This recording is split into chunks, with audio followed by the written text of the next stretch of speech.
میں سردار امان خان آپ سب سے مخاطب ہوں. ابھی ہم لسڈنا باغ لسڈنا کے مقام پر کھڑے ہیں.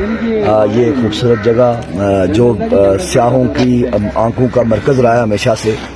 میں آج جیسے ہی ہم یہاں پہ اترے تو میری نظر ایک ایسی چیز پہ پڑی کہ میں نے سمجھا کہ قوم کو یہ بتانا بہت ضروری ہے, لوگوں کو یہ بات بتانا بہت ضروری ہے.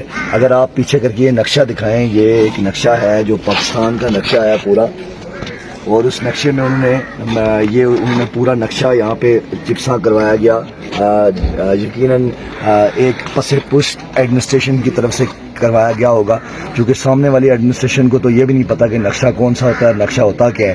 تو یہ جو پس پشت جو ایڈمنسٹریشن ہے اس نے شعوری بدماشی کی ہے بہت بڑی, اور یہ تقسیم کشمیر کا ایک فارمولہ ہے جس پر قوم کو سراپا احتجاج ہونا چاہیے. اور میں خود بھی یہاں پر, میرے ساتھ زبیر شریف صاحب موجود ہیں, ہم یہاں پر باقاعدہ طور پر احتجاج کرتے ہیں, اور ہم یہاں باغ ایڈمنسٹریشن کو یہ بات کہتے ہیں کہ وہ فی الفور اس کا نوٹس لے, اور جنہوں نے بھی یہ شعوری بدماشی کرنے کی کوشش کی ان سے پوچھا جائے.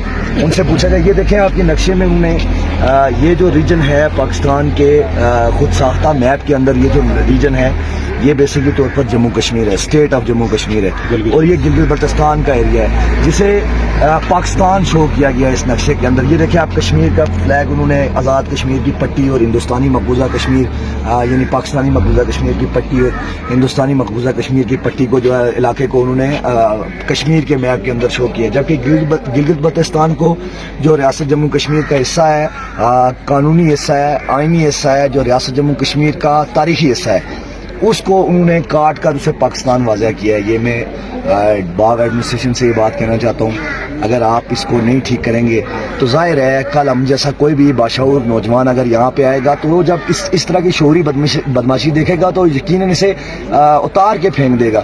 آپ کم از کم ریاست جموں کشمیر کی شناخت کو, تقسیم کشمیر کے فارمولوں کو تو نہ اپنائیں نا. آپ اس پر پلیز, آپ اس پر باغ ایڈمنسٹریشن اس پر غور کرے. اگر باغ ایڈمنسٹریشن اسے درست نہیں کرتی تو نوجوان اسے خود اتار دیں. بہت شکریہ.